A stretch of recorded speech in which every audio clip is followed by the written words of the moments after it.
Good afternoon, and welcome to the 800 Credit Score Man Show. I am your host, Kevin King. He is I, and I am him, the 800 Credit Score Man himself. And once again, thank each and every one of you for coming in and listening to the 800 Credit Score Man Show.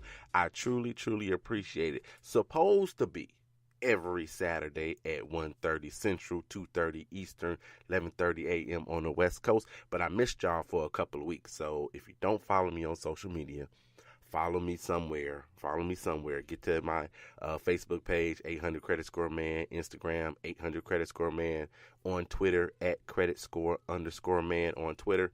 And you'll know what's going on with the show. If it airs, if it doesn't air, if you're looking for it and it didn't show up, then you'll know if you follow me somewhere. A couple weeks ago, I was sick. Now, I don't know what's going around, but I had a little cold or whatever, and so I didn't do the show.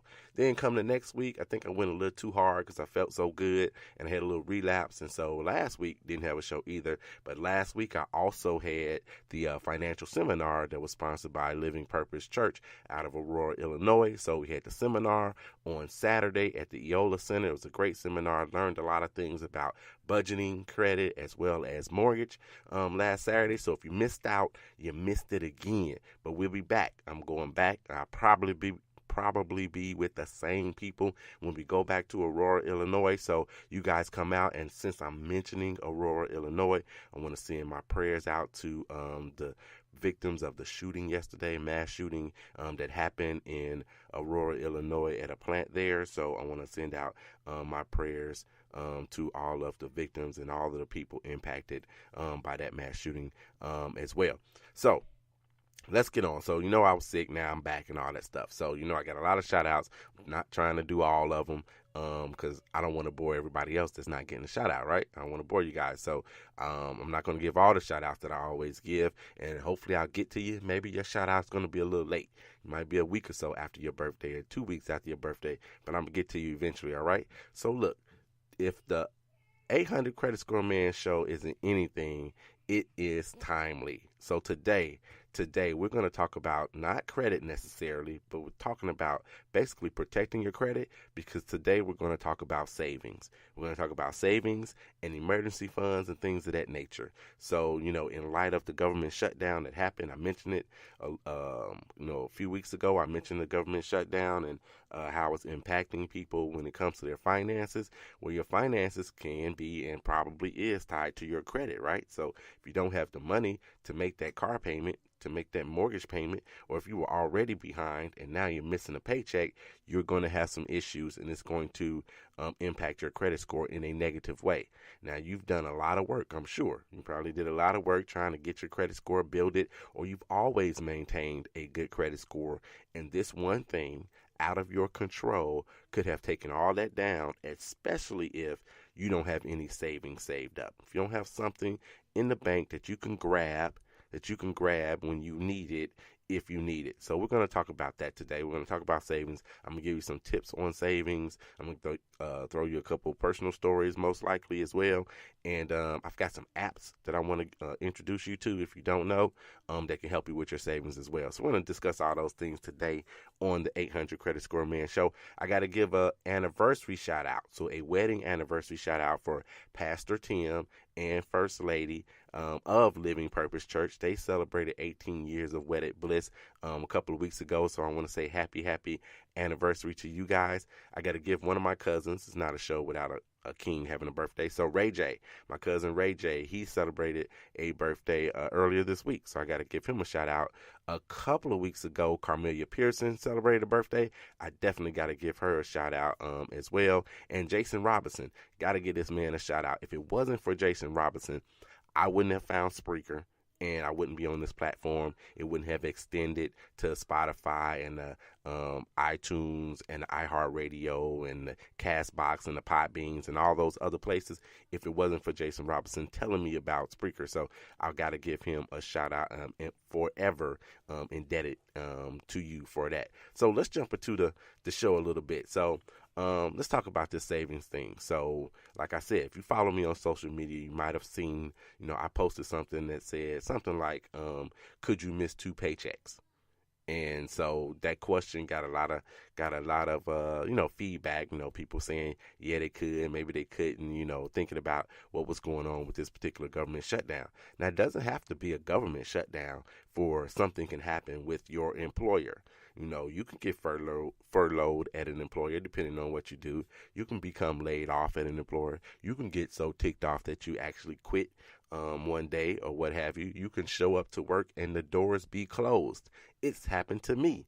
When I showed up to work, the doors weren't closed, but we had a conference call that said, close the doors today. This is what's going to happen. So it's important for you to go ahead and save the money while you have the money. Now, I know it seems like I've got so many obligations. I'm listening to you now because my credit has been an issue before because I didn't have the money to make those payments. Some of it is just because of discipline. You might have had the money, but you just didn't make the payments, or you didn't make the payments on time and whatnot. But some of the times you just didn't have it to do it. So we're going to talk about preparing yourself a little bit for the future on that. So when I posted that about, could you miss two payments and not miss a beat really? Can you do that? Is that even possible for you? Well, if you can't, and all the hard work that you've done to on your own or with the help of a credit professional like myself, can just strictly go down the tubes. It can go down the tubes, and it can go down the tubes so quickly. After all, that a 30-day late, just one 30-day late on your credit report can drop your score 30 to 100 points. Now, part of the shame of this is that the higher your score, the more points you're going to get dropped off. So I posted not too long ago my credit score. Again, follow me. I posted not too long ago my FICO score as a snapshot for you guys, and it's 831. So I posted that. So if I had a 30-day late on my credit report, I would probably get dinged more points than somebody that has a 631. Then, so the person with 631, just for an example, I'm just guessing, if they got a 30-point drop, now they're down to 601, I might get a 50, 70, or 80-point drop because my credit score is as high as it is right now. So that's one of the unfortunate things. It's a blessing and a curse. So when you get those higher credit scores, then oftentimes what comes with that is the responsibility to keep it there and to maintain it. And so if you do have a hiccup, a mistake, or whatever it is, then you take the penalty for it, and it's much bigger than somebody with a lower credit score. So it's hell, literally, well, figuratively, it's hell trying to get those points back. So you did all this work to get there, but it's really hard to gain those points back, and it's frustrating as well. So we're going to talk about those things today. A lot of people, they just give up. They just give up after taking a loss like that. If you've been working on your credit, and I don't care if it's been 3 weeks or if it's been 9 months, and you start to see all those positive things happen on your credit report, your scores jumping here and there, then sometimes you only get 3 or 4 points. The next time it updates, the next time you get 15 points, and you're seeing those things happen, and then you have this setback. A lot of people just give up. Well, I'm here to tell you today, don't give up. Get back up. You do not have to give up. You can get it back. It might be work. It might be more work than it was the first time, but you can get those things back. So today, we're going to talk about savings so you don't negate all of the positive gains in your credit score. If you had to go without, some money or whatever it is for a short period of time. Well, for a period of time, not necessarily even short, even if it's a long period of time. We're going to talk about those savings. So if anything, like I mentioned at the top of the show, the 800 Credit Score Man Show is timely. This isn't the first time that we've discussed savings. I talked about it before and the importance of it, but today I'm going to give you some of those ways to save, some online options, some apps as well that you might be able to use to help you save and not even think about it. To help you save, not even think about what you have to do, but you're going to be saving in the process. So before we get to all that, let me say this.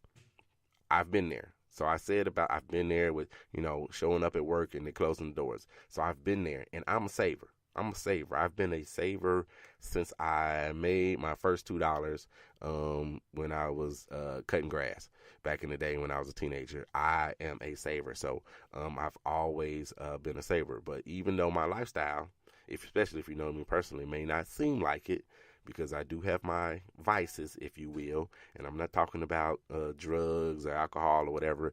I like vehicles. I like cars. I like unique vehicles and a few other things. So I have a few of those little toys around. But I am a saver, even though my lifestyle doesn't seem like it. So I make sacrifices. I make sacrifices to avoid impulse buying, and I make sacrifices on some of the things that I want. I may want this particular vehicle at this particular price, and then so what I'll do is I'll go look for another vehicle that's similar or absolutely the same, but I need a better deal than what I had in my mind that I would actually pay for something. So, you make those kind of sacrifices, and I do avoid impulse buying. If it's something that I think that I want, I don't go out and get it right away. I think about it. It might be a month. It might be 2 weeks. It might be 2 months. But whatever it is, I'm going to think about it first. And then if I still feel that same urge, if you will, to buy it, because most of these things are wants and not needs, then I go out and do it. So my point to all that is, when you're saving, you really don't want to dip into it. You really don't want to dip into your savings. So I'm talking about all the crap that I like to buy. I'm not dipping into my savings for that. I have to find other ways to get that money. But you don't want to dip into it. And so I've been there. So that was all on the side. But I've been there. I didn't had that issue where, something happened. I didn't want to dip into my savings. And I've had it where I swear it's like every time I saved up some money, then boom, something happened. And then I had to spend that money. Now I start back at zero, or I start back with just $200 left of the savings that I had. So I've been there and I've done that. You don't want to use that money. But the blessing behind it is, even though it might be an issue, the blessing behind it is that you've got it. At least you've got the money. So I hope that makes sense to you guys. So of course you're taken back, you're upset, you're probably cursing because you've got to come out of your pocket for whatever it is. But again, the blessing is that you actually have it to use. So the real issue would be that if you needed it and you didn't have it, that would be the absolute real issue, is that you needed the money, but you didn't have the money. So count your blessings. That's part of the blessing for you to been able to save that money back in the day. And now it's come to where you actually need it. That's part of the blessing for you. So if it happens to you, do like I've done and stick to your savings plan. So even though you had to use the money and it seemed like every time you used it, then somebody came along and you had to give it up basically, and then start it all over again. Even though that cycle happens, you need to go ahead and keep with your savings plan. Whatever that savings plan is, if it's just $25 a month, putting it in your mattress, or if it's $25 a month and you're putting it in a savings account, if it's $100, if it's $1,000, whatever it is, continue with your savings plan so you'll have it and you'll be prepared for the next time. So let me tell you guys about one of the vehicles. Let me actually get into the show. Let me tell you about one of the vehicles that you should be aware of, that you all should actually be aware of for savings. And you save for different things. So you save for retirement. You may be saving for a new house, a new car, kids' tuition, vacation. Stop financing your vacations on your credit cards. That's an aside. So you save for different things. So one of the things that you absolutely should be utilizing is your 401k. You work at a job that offers a 401k. McDonald's offers a 401k. So if you work at a job that offers a 401k, or if you're a school teacher and it's a 403b, similar programs, but just a little bit different.